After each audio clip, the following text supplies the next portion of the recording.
Assalamualaikum warahmatullahi wabarakatuh. Saya Muhammad Yunus, kelas HKIJ dengan nomor NIM 101200080. Di sini saya akan menjelaskan tentang bab tentang jual beli. Bismillahirrahmanirrahim. Dalam bahasa Arab, jual beli adalah kata al-bai yang berarti jual beli, yang secara harfiah memiliki makna pertukaran atau mubada'ah. Kata ini dipakai untuk menyebutkan penjualan atau pembelian. Jual beli dalam Islam adalah pertukaran sebuah barang untuk mendapatkan barang lainnya, untuk mendapatkan kepemilikan dari suatu barang yang dibayar melalui suatu kompensasi atau iwad. Praktik jual beli dalam Islam sangatlah penting kedudukannya. Hal ini dapat dilihat dari banyaknya suatu aturan dan larangan yang tertulis dalam Al-Quran mengenai rukun dan syarat jual beli dalam Islam. Berikutnya ialah rukun jual beli. Jual beli dalam syariat Islam memiliki arti pertukaran suatu barang yang memiliki nilai dengan barang yang memiliki nilai lainnya atas kesepakatan bersama. Melihat pengertian jual beli dalam Islam ini, syarat jual beli dalam Islam dapat umumnya mencakup kesederhanaan, ketentuan penting yang harus ada dalam rukun dan syarat jual beli dalam Islam.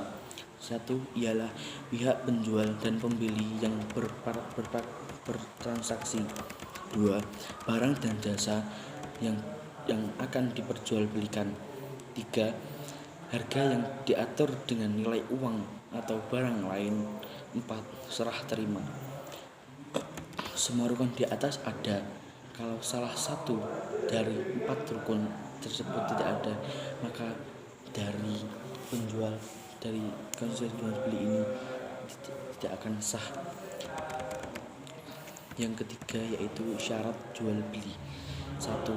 Kesepakatan bersama. Suatu tindakan jual beli sah dengan syarat harus ada kesepakatan bersama. Hal ini berdasarkan dalam surat An-Nisa ayat 26 yang berbunyi, "Hei orang-orang yang beriman, janganlah kamu saling memakan harta sesamamu dengan jalan yang batil, kecuali dengan jalan perniagaan yang berlaku dengan suka sama suka dan di antara kamu." 2. Penggunaan akal sehat. Transaksi jual beli dalam Islam wajib dilakukan dua pihak yang secara kontrak transaksi. Contoh kasus ialah yang bisa dikatakan tidak sah berdasarkan aspek akal sehat adalah ketika pihak penjual merupakan seorang anak kecil yang berlaku di luar kuasanya. Contoh, jika anak kecil ini tiba-tiba menjual mobil ayahnya tanpa sepengetahuannya, maka jual beli ini ialah tidak sah. Beda cerita dengan contoh orang lain yang ketika seorang anak laki-laki kecil yang menjaga toko milik orang tuanya. Tidak hanya salahnya jika anak kecil itu tersebut menjual barang dagangannya pada Anda. 3. Yaitu barang yang dijual belikan harus dimiliki penjual. Poin ini melarang jual beli di mana seorang penjual menjanjikan barang yang sebenarnya dan tidak miliknya. Misalnya, ada 2 orang yang sedang mengobrol, sebut dia si A dan si B.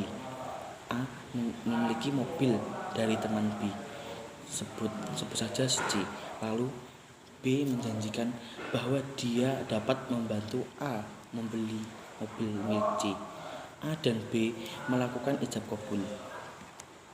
Selanjutnya B membeli mobil C dan menjual kepada A. Transaksi ini tidak sah dalam Islam karena B sebenarnya belum memiliki mobil tersebut ketika mereka melakukan serah terima. Bisa saja C menolak untuk menjual mobilnya kepada B, maka B tidak bisa memenuhi transaksi kepada A. Ya, keempat ialah Empat pihak penjual harus bisa menyerahkan barang pada pembeli. Poin ini dalam syarat-syarat jual beli merupakan suatu yang sifatnya mendasar.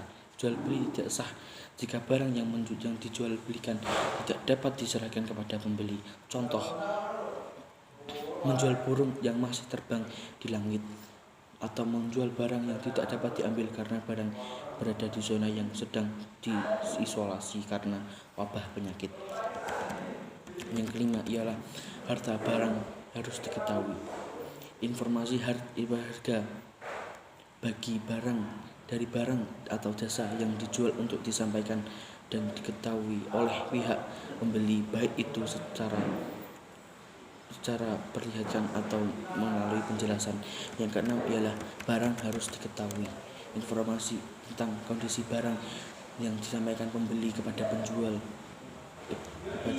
kepada pembeli ialah langsung sebagai audio visual atau bicara secara langsung, tidak boleh disampaikan oleh penjual disampaikan oleh orang lain untuk disampaikan kepada yang pembeli. Pengertian yang kedua ialah riba. Riba secara bahasa ialah ziyadah atau menambah. Dalam pengertian lain, riba adalah penempatan bunga untuk melebihkan jumlah pinjaman saat mengembalikan berdasarkan persentase tertentu dari jumlah pinjaman pokok. Yang riba juga berarti tumbuh dan membesar. Yang kedua ialah jenis-jenis riba. Secara garis besar, riba dikelompokkan menjadi dua, yaitu riba utang piutang dan riba jual beli.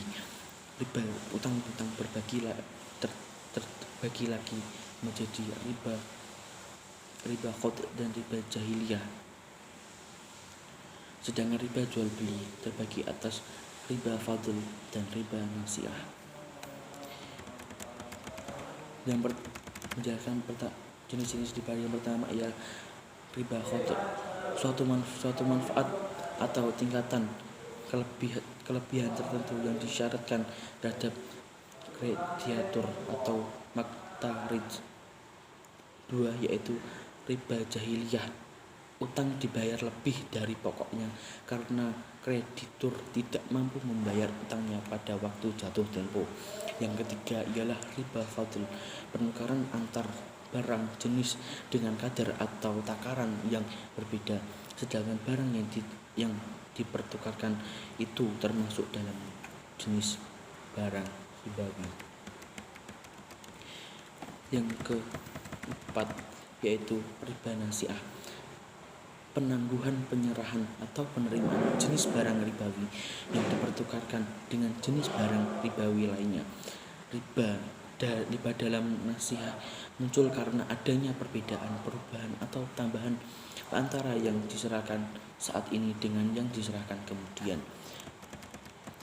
Yang selanjutnya ialah dalil hukum larangan riba. Surat Al-Baqarah ayat 275.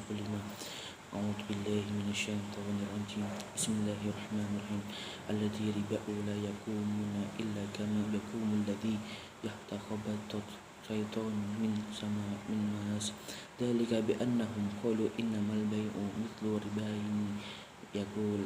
Artinya, orang-orang yang mengambil riba tidak dapat berdiri melainkan seperti berdirinya orang yang kemasukan syaitan, larangan, tekanan, penyakit gila. Keadaan mereka yang demikian itu adalah disebabkan karena mereka berkata, berpendapatlah sesungguhnya jual beli itu sama dengan riba, padahal Allah telah menghalalkan jual beli dan mengharamkan riba. Quran Surat Al-Baqarah ayat 275. Sekian dari saya. Wassalamualaikum warahmatullahi wabarakatuh.